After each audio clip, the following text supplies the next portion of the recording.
Olha só que interessante, guerreiros. Eu encontrei aqui um PDF aqui do livro escrito por Robert Christian, né? O pseudônimo. E o legal é que deu de traduzir, então dá de ler melhor. O vídeo anterior, eu trabalhei com vocês o capítulo 1, que é o senso comum renovado. Então agora vamos para o capítulo 2. As pedras guias da Geórgia. É provável que a humanidade possua até agora o conhecimento necessário para estabelecer um governo mundial limitado, mas eficaz. Esse conhecimento deve ser propagado na consciência de toda a humanidade. Os corações de nossa família humana devem ser tocados e aquecidos para acolher um governo global pela razão. E lascou, o pessoal da nova ordem mundial vai pirar com isso aqui. A consciência grupal de nossa raça é cega e perversa, e é facilmente distraída por trivialidades quando deveria estar focada em fundamentos. Estamos em uma era crítica. As pressões populacionais estão criando crises políticas e econômicas em todo o mundo. Estes tornam mais difícil a construção de uma sociedade mundial racional. Um primeiro passo será convencer um mundo duvidoso de que tal sociedade é possível. Tenhamos em vista apelos duradouros à razão coletiva da humanidade. Chamemos a atenção para problemas básicos. Vamos estabelecer prioridades adequadas. Devemos ordenar nossa casa aqui neste planeta antes de alcançarmos as estrelas. A razão humana é a agência mais poderosa da Terra. Devemos conscientizar a humanidade de que a razão compassiva e iluminada pode controlar nosso destino dentro dos limites inerentes à nossa natureza. É difícil semear sabedoria em mentes fechadas. As inércias culturais não são facilmente superadas. Desdobramento de eventos mundiais e o triste registro de nossa raça dramatizam as deficiências do tradicional. Agências governamentais dos assuntos humanos. Crises crescentes podem fazer com que a humanidade esteja disposta a aceitar um sistema de leis mundiais limitadas que enfatize a responsabilidade das nações de regular seus assuntos internos e auxiliá-las na resolução pacífica de atritos internacionais. Com tal sistema, poderíamos eliminar a guerra e proporcionar a cada pessoa a oportunidade de buscar uma vida de propósito e realização. Existem alternativas ao Armagedon. É aquele clima de Guerra Fria, né, que esse livro foi escrito naquela época. Eles são alcançáveis, mas eles não acontecerão sem esforços coordenados de milhões de pessoas dedicadas em todas as nações. Eu sou o criador das pedras guias da Geórgia e o único autor de suas inscrições. Olha que interessante, né? Tive a ajuda de vários outros cidadãos americanos na criação do monumento. Não temos nenhum propósito misterioso ou segundas intenções.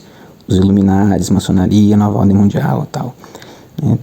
Que seriam propósitos ocultos, misteriosos. Buscamos caminhos de bom senso para um mundo pacífico, sem preconceitos por credos ou filosofias particulares. No entanto, nossa mensagem é controversa em algumas áreas. Optei por permanecer anônimo para evitar debates e disputas. Nossos guias devem se sustentar por seus próprios méritos. Stonehenge e outros vestígios do pensamento antigo despertam nossa curiosidade, mas não trazem nenhuma mensagem para a orientação humana. As pedras guia foram erigidas para transmitir certas ideias ao longo do tempo para outras.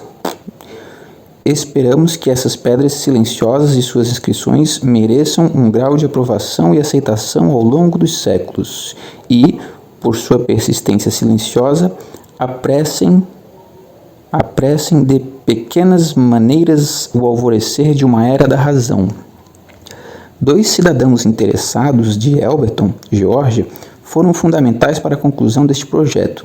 Eles não são patrocinadores, mas deram uma ajuda inestimável. Eles serviram sem compensação por motivos de serviço público, mesmo que não necessariamente concordem com o autor em todas as suas crenças. O Sr. White Martin, que tem interesse na história da Geórgia, atuou como agente fiscal do projeto. Isso é interessante, eu acho que eu já falei nos vídeos passados sobre o Martin. Ele auxiliou na seleção de um local para o monumento que forneceria acesso público, mantendo-se dentro dos limites orçamentários. Ele recrutou o apoio da comunidade para um pequeno parque público como local para o monumento. O Sr. Joy Fendley, esse é nome importante. O Joy Fendley é que tinha a empresa de construção de monumentos e trabalho em pedras, né? O Joy Fendley é um personagem importante nessa história. Atualmente, prefeito de Elberton, extraiu as pedras maciças, gravou nelas nossa mensagem e as ergueu no local a cerca de 13 quilômetros ao norte de Elberton. O monumento recebeu o nome de Georgia Guidestones.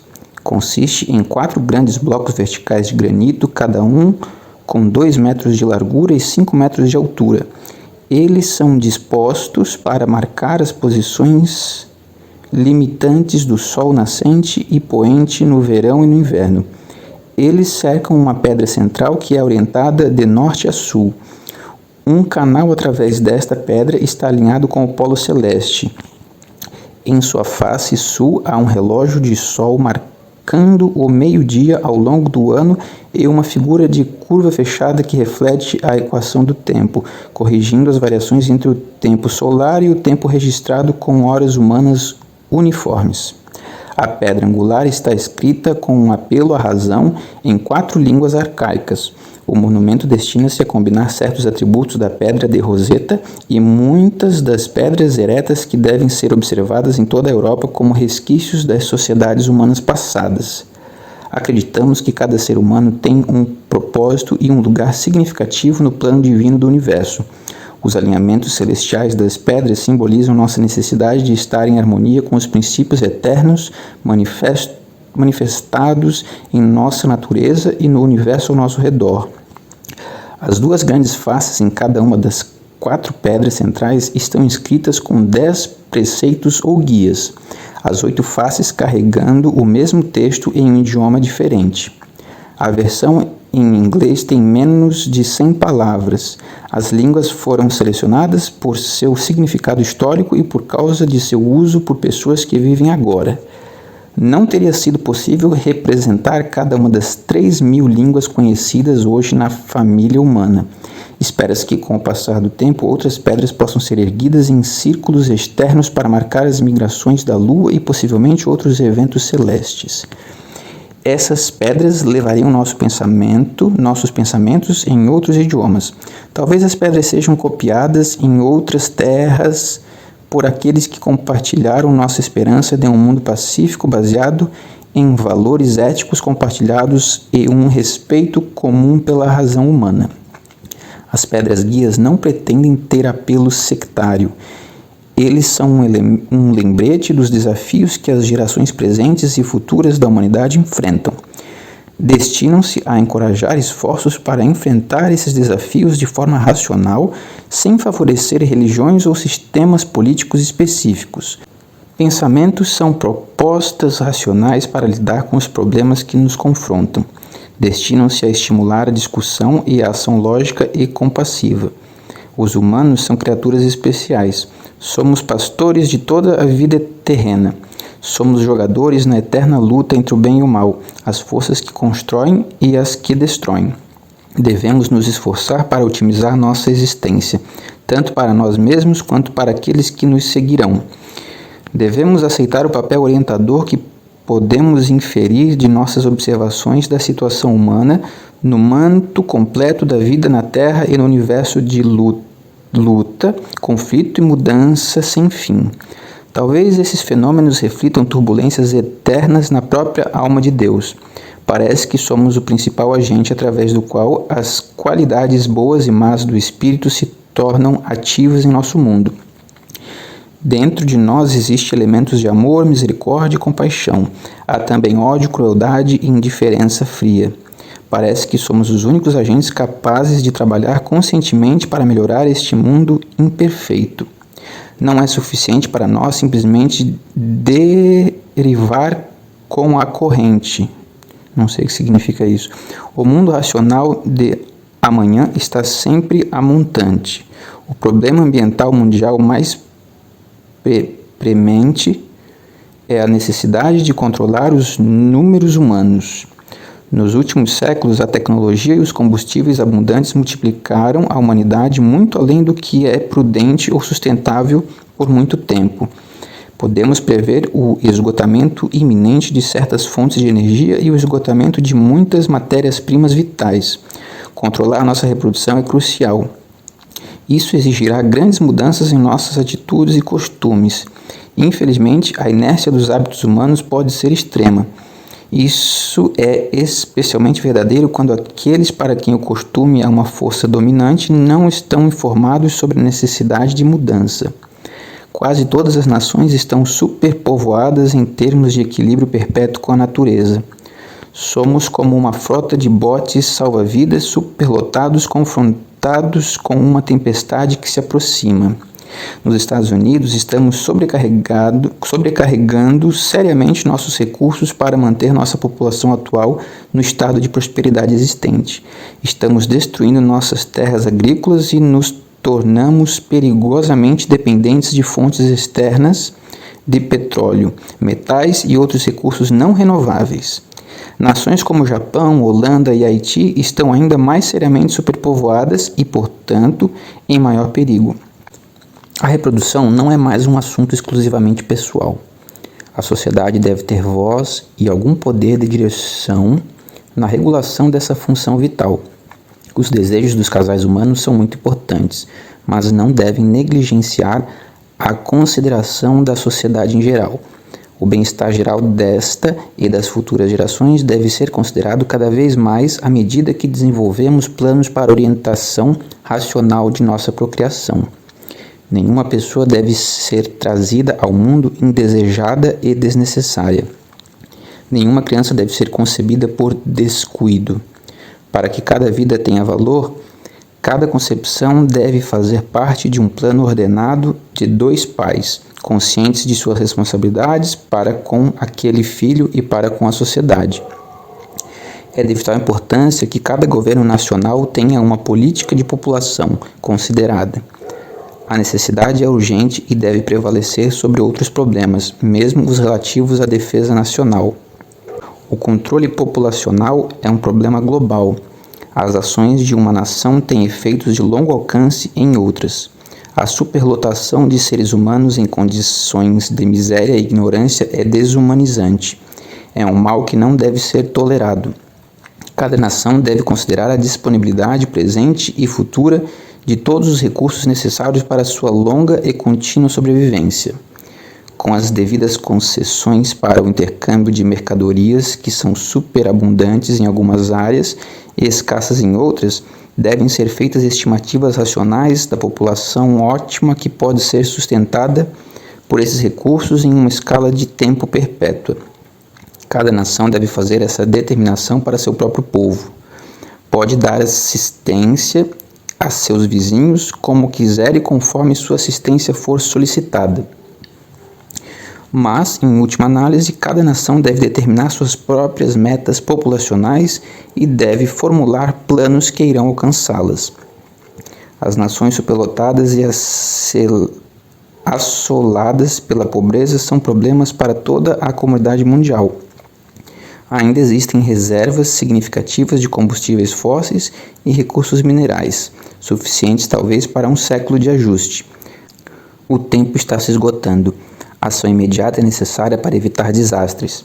Algumas gerações de famílias com filhos únicos possibilitarão melhorias dramáticas nos padrões de vida até mesmo nos países mais pobres.